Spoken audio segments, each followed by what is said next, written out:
My wife laughed when I signed the divorce papers. Not a nervous laugh, not the kind of laugh people use when they're uncomfortable. She genuinely thought it was funny. She leaned across the marble kitchen island, watching my pen move across the final page. "That's it?" she asked. I didn't look up.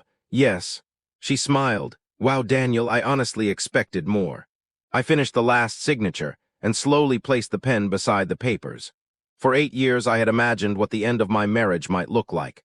I had imagined screaming, tears, accusations, maybe even begging. I had never imagined silence. Vanessa picked up the papers and checked the signature.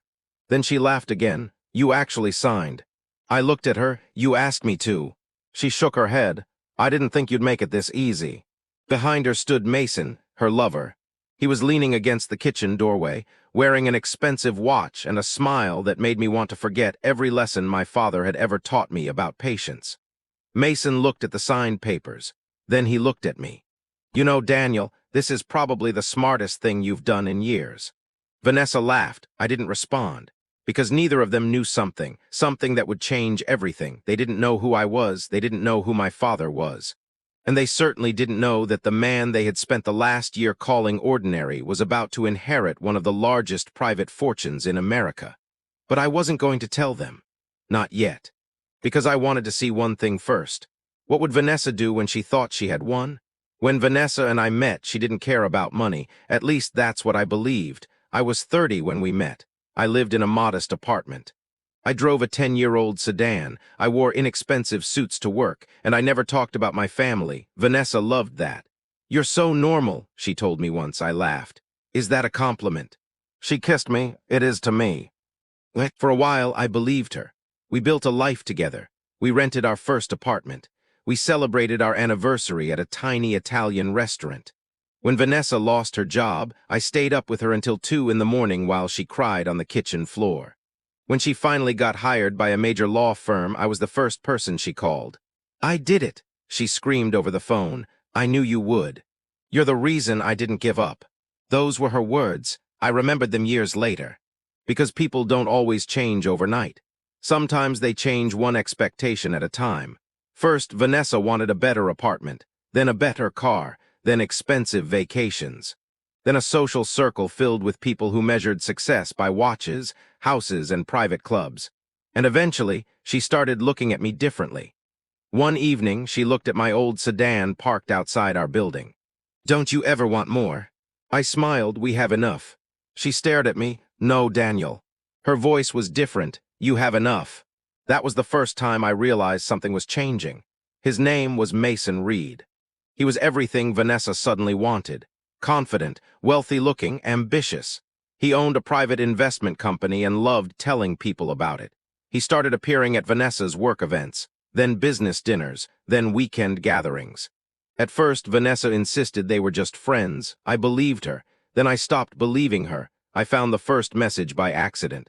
"Last night was perfect. I wish you didn't have to go home."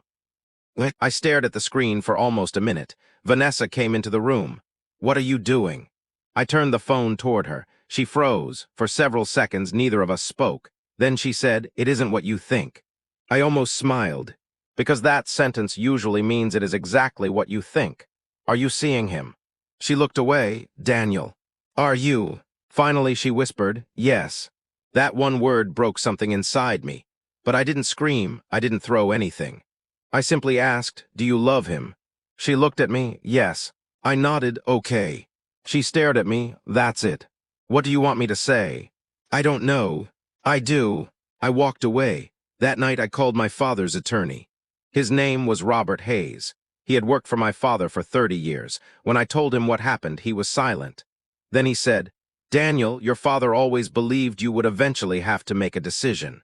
"I know." "Are you ready?" I looked out the window. "I think I am."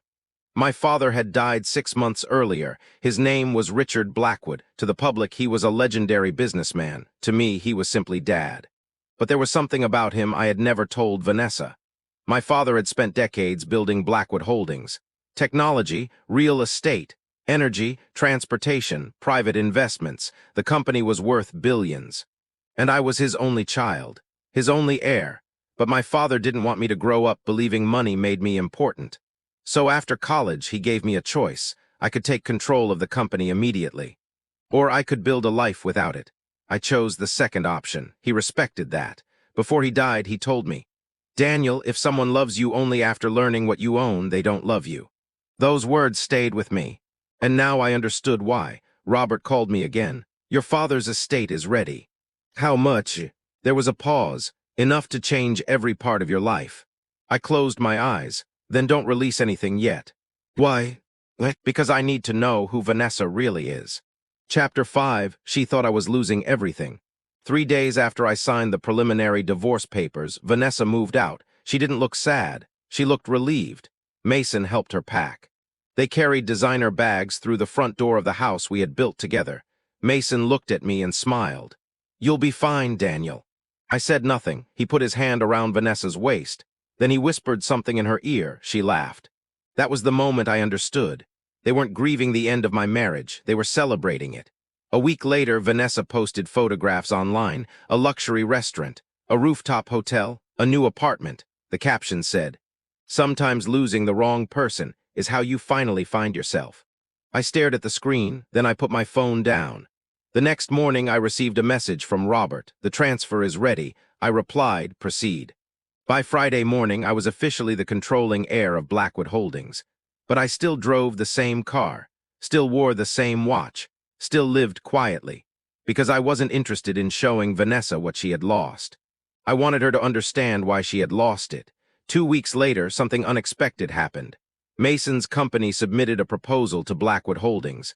I opened the file myself. His company wanted a massive investment. Almost $300 million. I read the proposal. Then I checked the numbers. His company was drowning in debt. The investment wasn't about growth. It was about survival. Mason needed Blackwood Holdings. And he had no idea that the man reviewing his proposal was the very heir he had been trying to impress for months. I called my board chairman. "Reject it." He asked, "Any particular reason?" "No." "Understood." Then I received another message. Vanessa wanted to meet me. I agreed. She arrived at my office wearing a designer dress. She sat across from me. "Daniel, I want to apologize." I looked at her. "For what?" "For everything." I waited. She took a breath. "I think we both made mistakes." I almost laughed. "You left me for another man." "I know. You lied to me." "I know. You brought him into our home." Her eyes dropped. "I know." Then she said, "But people can change." I looked at her. "Can they?" "Yes." "Then why are you here?" She hesitated, and that hesitation told me everything. That evening, Vanessa walked into a charity gala with Mason. They were expecting to meet several powerful investors. Instead, the host announced, "Ladies and gentlemen, please welcome the new controlling owner of Blackwood Holdings." Vanessa was smiling until she heard my name, Daniel Blackwood. Her smile disappeared. The room went silent. I walked onto the stage. Black suit, simple watch, no arrogance, no celebration, just me. Vanessa stared at me like she'd never seen me before. Mason stopped breathing. The host continued. "Following the completion of the estate transfer, Mr. Blackwood now oversees a family portfolio valued at more than $20 billion. Vanessa's face went completely white. Mason whispered, "That's your Daniel." She couldn't answer. I looked across the room. Our eyes met. For 8 years, she had thought she knew me. Tonight, she realized she had never known me at all.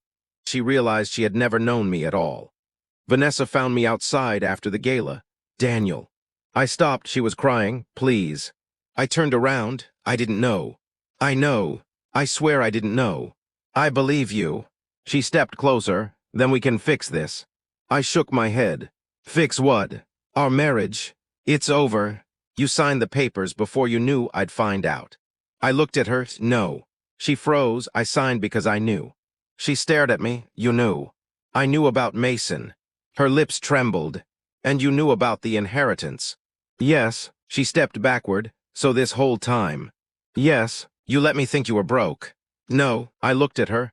"I let you think I was exactly what you believed I was." She started crying harder. "Daniel, I loved you." "When?" She didn't answer. I asked again. "When?"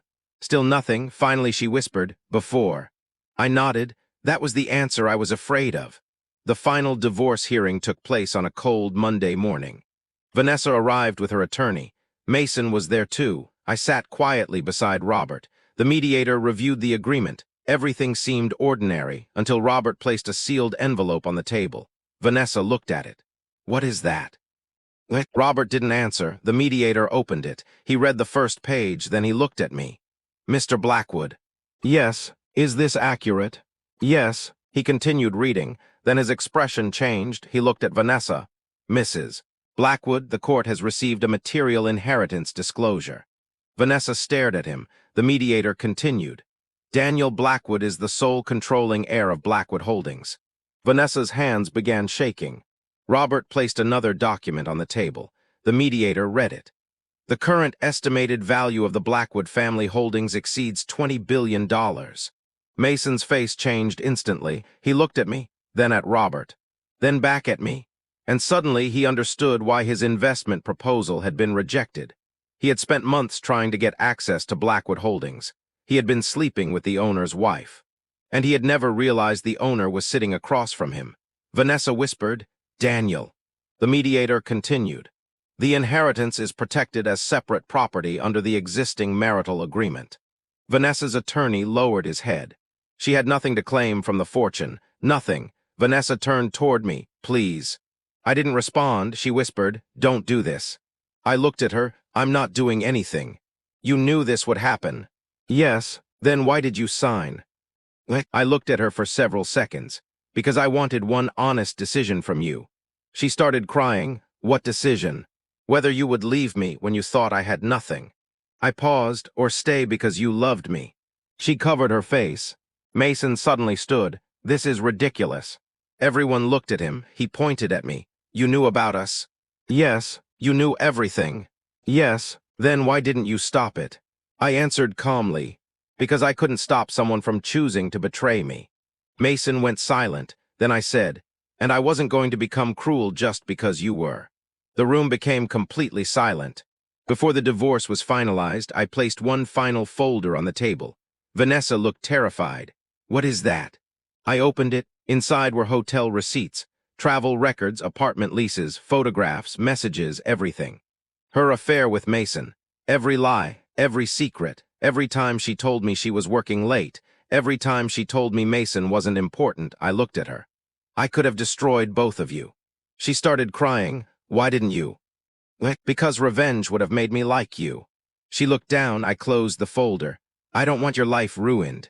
She looked up. "Then what do you want?" I answered, "I want you out of mine." That hurt her more than anything else I could have said. The mediator finalized the divorce. The marriage was over. 8 years, gone, not because I was a billionaire, not because she cheated, but because somewhere along the way, she stopped loving the person and started loving the lifestyle she thought someone else could give her. 6 months later, I stood inside my father's office. For the first time, the room felt like mine. Robert walked in. "You've changed." I smiled. "Have I?" "Yes." "How? You don't look like someone who's trying to prove anything anymore." I looked out over the city. I finally realized I don't have to. My father had been right. Money doesn't create someone's character, it reveals it. Vanessa had seen my money and wanted me back. Mason had seen my money and wanted my approval, but neither of them wanted the man who had loved them before they knew what he owned. And that was the greatest lesson I took from the divorce. I didn't lose my wife. I lost someone who had already decided to leave, and in losing her, I finally found myself. I picked up my father's old watch from the desk. The same watch he'd worn every day. I put it on. Then I looked at the city below. For years, I had hidden my name because I was afraid money would change the way people treated me. Now I understood something. I couldn't control what people saw, but I could control who I allowed into my life. And from that day forward, I would never again confuse someone's interest in my fortune with love for me. Because the woman who laughed when I signed the divorce papers thought she was watching a poor man lose everything. She never realized she was watching a billionaire heir walk away from her forever.